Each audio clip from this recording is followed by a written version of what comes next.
Christopher Nolan is probably my favorite director right now. He has made some of the most incredible and amazing movies over the past 20 plus years. Memento, Inception, Batman Begins, The Dark Knight, The Prestige, and Dunkirk are absolutely brilliant films that if you have not seen, I highly recommend. But that doesn't mean he is without his missteps. The Dark Knight Rises, Interstellar, and Tenet, they're not bad movies, but they're examples of him just trying to do too much, either being too clever or too cute. I mean, he already knows he's a brilliant filmmaker, and he's just trying to give us movies where it's like, hey, look how clever I am. Now, last year, when he announced that his next film was going to be Oppenheimer, which is a biopic about physicist Robert Oppenheimer and the creation of the first atomic bomb, I was very excited. Anybody who knows me knows that after movies, the thing I study most and am most interested in is the Second World War.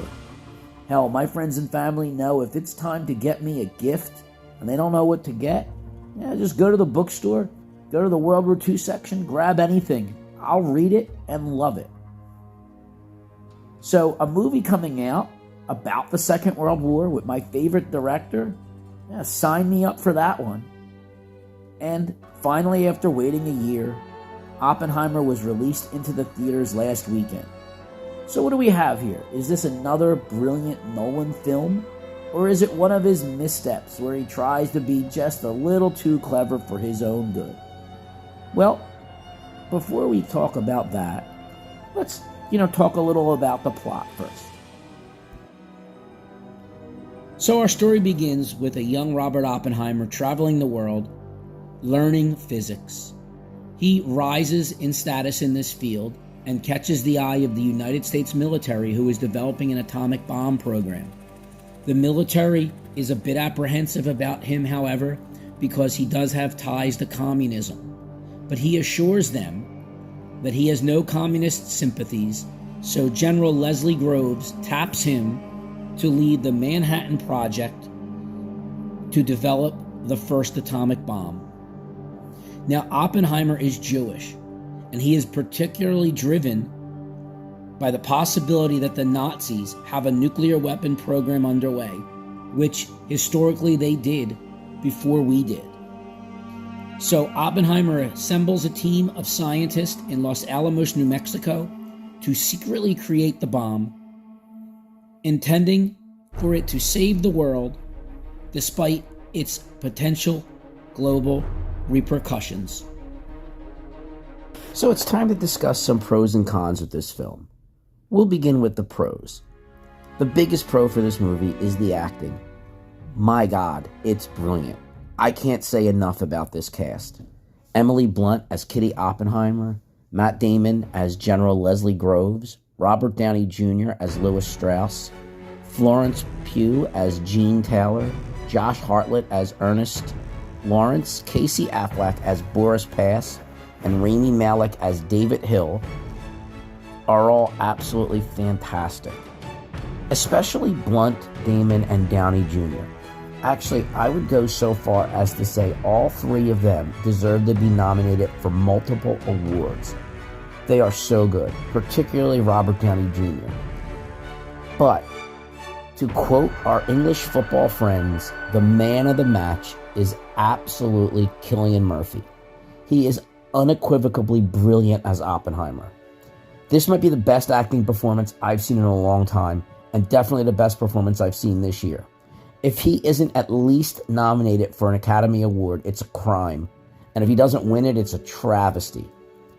Now, he is best known for the brilliant television show Peaky Blinders, which, if you haven't seen, I highly recommend.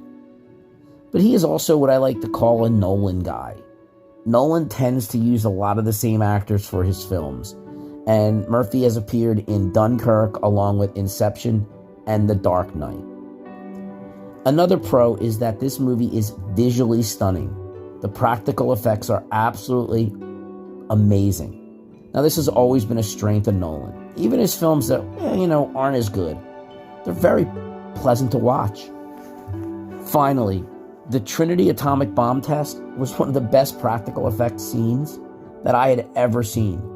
He really did set off this explosion. Obviously not an atomic explosion, although you never know with Chris Nolan, but it was really, really spectacular. And finally, as a history buff, I do like the fact that this movie, it's fairly accurate portrayal of the people and the time period. Now for the cons, and yeah, I'm gonna say it, like I do every damn week. My goodness, 3 hours long. Now, I get it, it's a Nolan film.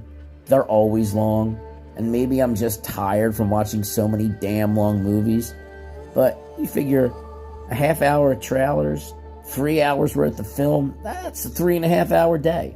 Now, the good news is, it's the first hour that kind of drags. It doesn't really drag, it's a little disjointed. It's kind of hard to follow because it time jumps. But then after that first hour, the movie really kind of finds its footing and just really moves forward really well. You don't even notice it. Another thing I've noticed about some of Chris Nolan's films is that they are damn too loud. I don't know why. I mean, there are times when people are talking, the actors, and there's so much background noise, you really can't hear them. It's just too loud. The soundtrack is too loud at times.